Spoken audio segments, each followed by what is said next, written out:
আমি এভরিওয়ান আজ ইউস কিচেনে মজার একটা ভর্তা করব, সেটা হচ্ছে বেগুন ভর্তা। তো আজকে আমি বেগুন ভর্তা কিভাবে করব সেটাই দেখাই দিই। অনেকটা বলতে পারেন যে কক্সবাজার স্টাইলে, তো সেটাকেও আমি ফুললি আনবো না। আমি আমার নিজের মতো করে সাধারণভাবে খুবই ইজিভাবে আমি আজকে এই বেগুন ভর্তাটা আপনাদের করে দেখাবো। তো বেগুনগুলোকে আমি প্রথমত একটু লবণ হলুদ মাখিয়ে নিয়েছি।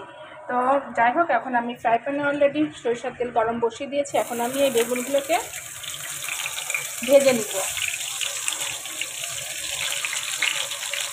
তো আপনার হাতে যদি সময় কম থাকে বা মনে করেন যে আপনি তাড়াহুড়া হচ্ছে, আজকে রান্না করতে দেরি হয়ে গেছে, রিসেন্টলি কিছু খেতে হবে, তো মজার এই বেগুন ভর্তাটা অবশ্যই করে খাবেন।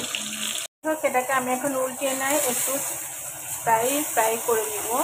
খুব বেশিও ফ্রাই করবেন না, মানে জাস্ট আমার বেগুনটা নরম হওয়া পর্যন্তই আমি আর কি ভেজে নিব। খুব বেশি পোড়াও করা যাবে না।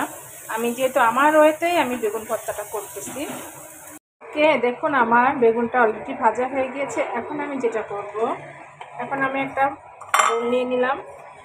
এখানে আমি যেটা করব, কিছুটা পেঁয়াজ দিয়ে দিব।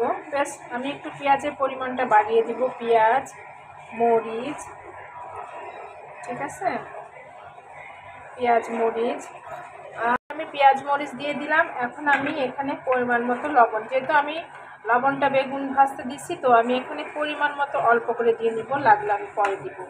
এখন এগুলোকে আমি একটু ভালো করে একটু মানে চটকে মেখে নেই। পেঁয়াজটাকে খুব বেশি মাখতে হবে না, কারণ একটু কচকচ করবে, ওটাই মানে ভালো লাগে। পেঁয়াজটা একটু তাতে লাগলে ভর্তার সঙ্গে আমার কাছে যেটা ভালো লাগে। আর দিব পরিমাণ মতো একটু টমেটো। তো টমেটোটা দিয়েও আমি ভালো করে নিব, এবং সাথে অবশ্যই ধনেপাতা। তো ধনেপাতা দিয়ে আমি ভালো করে একটু এটাকে মেখে নিব, ঠিক আছে। এখন আমি এখান থেকে ওই বেগুনগুলো নিয়ে নিব। বেগুনগুলো নিয়ে আরও ভালো করে আমি এটাকে মেখে নিই। এতটাই মজা হয় এই বেগুন ভর্তাটা, আপনারা এই শীতের দিনে অবশ্যই ট্রাই করবেন।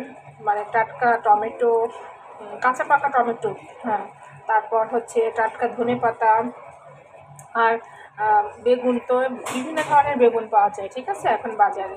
তো সেই বেগুনগুলোকে দিয়েও আপনারা এক একদিন এক একটা রেসিপি করতে পারেন। তো আজকের যে বেগুনটা আমার ছিল, এটাকে দিয়ে আমার মনে হলো এই বেগুনটাকে ভর্তার জন্য বেস্ট। আর আমি হাতে কি নিয়েছি, অলরেডি আমি হাতে একটু সরিষার তেল নিয়ে নিয়েছি, কাঁচা সরিষার তেল। এটাকে আমি এখন উপর থেকে দিয়ে দেয়, কারণ আমি তেলটা একটু কম দিলাম, যেহেতু সরিষার তেল দিয়ে আমি বেগুনটা ভেজে নিয়েছি, যার কারণে তেলের পরিমাণটা আমি কম দিলাম। আর ইচ্ছা করলে তেলটা না দিলেও হয়, ঠিক আছে। তো কাঁচা সরিষার তেলের একটা ফ্লেভার থাকলে ভালো লাগে ভর্তা, তো এই জন্যই দেওয়া। তো ওকে, অলরেডি ডান আমার বেগুন ভর্তাটা, ইয়ামি স্বাদের বেগুন ভর্তা। তো কেমন হলো আমাকে অবশ্যই কমেন্টসের মাধ্যমে জানাবেন।